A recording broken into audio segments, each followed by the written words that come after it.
I bought a bunch of Japanese Snes games. I got a pretty decent deal for these, and surprisingly, a lot of the Japanese games are actually a lot cheaper than the American or European counterparts, so I was even happier about that. Without further ado, let's get the box open, as I knock my camera. Yeah, look at that, he's packaged it pretty darn well as well, so that's pretty cool. Got these packing peanuts, let's get those out of here.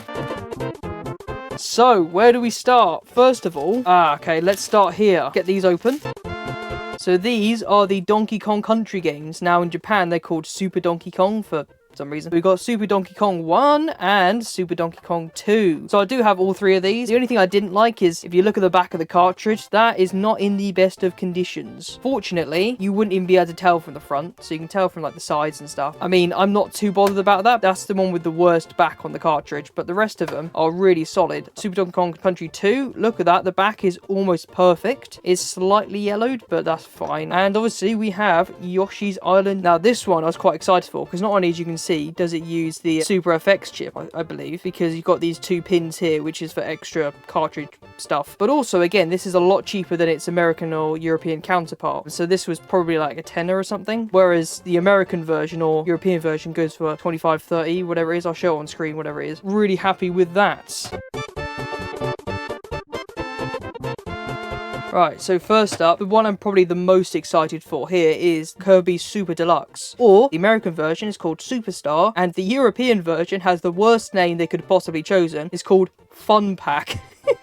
I mean, I guess it is fun, and there's a pack of games, but still, I'd much rather Super Deluxe or Superstar, to be honest. Again, the cartridge is in very, very good condition. There was another one that was slightly worse condition, but I asked him if I could have this one in particular, and he delivered. Yeah, this is, look at that. I actually do not see a single bit of yellowing whatsoever. I mean, it's slightly dirty, but other than that, even look at the cartridge pins. That is about as close to factory as you'll ever get one of these. Here we go. So here's Super Donkey Kong Country 3. I've only played a bit of the first one. I haven't actually played the second and third one yet, but obviously now I have the ability to do so, so I'm really happy with that. And then Super Bomberman. So we've got one more game, but I'll show that in a second. There's quite a few Bombermans on the, obviously, Snes. I think this is just the first one. I do like the Bomberman games, and so I'm quite happy to play that. Finally, this is the coolest thing.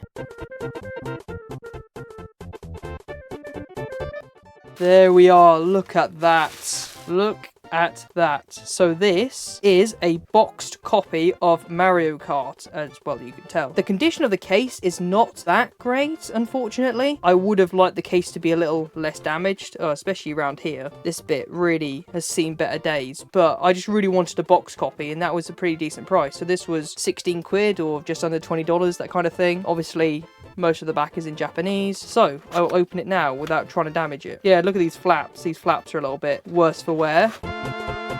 So first off, here is the manual. The manual's a lot smaller than I thought it'd be. Obviously, if you compare it to a cartridge, it's about the same height as a cartridge is. I can't read Japanese, but, you know, I'm sure somebody in the comments can translate what some of this says. You know me, I love my manuals. And yeah, the manual itself is actually in pretty good nick. It's not, like, super creased or torn or anything like that. The piece de résistance, the cartridge itself, Super Mario Kart. There we are. It's actually quite interesting just how many of these Japanese games have, like, English fonts and text and all the rest of it on the front of it. It still says for sale and use in Japan only. Like, that does annoy me quite a bit, because for sale, okay, I can kind of understand that, but and use? Why can't I purchase this and use it in the UK and not have to travel to Japan to use it? That doesn't make any sense whatsoever. At least let me buy the console itself to then play the Japanese games. I can understand if you want me to buy the console for each region, which is stupid in of itself, but like, come on, man. Like, Nintendo, I don't care. So, if I line up all the games...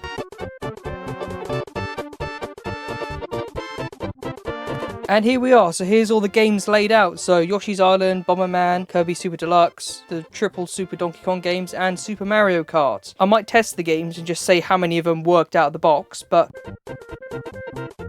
So I forgot to mention these two. So this one is Mario All-Stars, and this one is Kirby's Bowl, I think it is. So I bought these from the seller earlier on, and that's why I didn't include it in the box I just got. But these are actually really solid games. I really like Mario All-Stars in particular. Some of them, I think, like in terms of Mario Bros 3, I kind of prefer the original one, but Mario Bros 1, I much preferred this one. Cartridge on the back is not in the absolute best nick, but it's not horrific either. It's only that little blotch there that's a real problem, but other than that, it's not too bad. And Kirby's Bowl, or whatever whatever it's called, actually is in a really solid condition. Like, if you look at the case, there's no, like, obvious scratches or nicks or anything like that. There we are, the final package. This one is a really cool one. It wasn't like the most expensive or anything. I actually got a pretty solid deal with it. As you're about to see, I'm pretty excited for this one because this is a game I've actually wanted physically for quite a while. I won't tell you how I played it otherwise. Now I just got to open it without breaking it. That was easier than I thought. Anyway, here we go. Wow, that is a lot smaller than I thought it'd be. Look at that. As you can obviously tell, that is Mario Kart Double Dash. So this is the Japanese version. I thought it'd be quite cool. Here's a Snes cartridge for reference. And a normal GameCube case for reference. So yeah, as you can tell, quite small. But anyway, let's have a look inside. So what's really interesting about this one is that this is a like cardboard box on the outside as opposed to a plastic one like most GameCube games are. Slide it open. Here we are. So it is just a clear case. Obviously there's the disc and there's the artwork. Let's have a quick look at the manual. Now he did say it's a little bit torn up, whatever it was. Still in pretty decent quality. Obviously I have no clue what any of that says. I guess part of that is clean and put it in. But yeah, I mean, I actually got this for a pretty solid price. So it was about 17-ish in total. So for Mario Kart, that's not even, like, for Double Dash at least, that's not even that bad. Let's have a look at the disc. Now, as you said, the disc is quite scratched up, which I was a bit kind of hesitant about, but you said it plays all right, so as long as I can dump it okay, that shouldn't be the end of the world, hopefully. How does it get that scratched? Like, what do you do to make it that scratched? I don't know. But anyway, doesn't that look cool? I'm not sure how much more I'm going to be ordering in terms of Japanese games for a while from eBay. Other than that, I will leave you with a montage of these games. Thanks for watching, and go and watch my other retro gaming stuff. I just made a video on a Game Boy thing. You can go watch that now. See ya. Also, like and subscribe.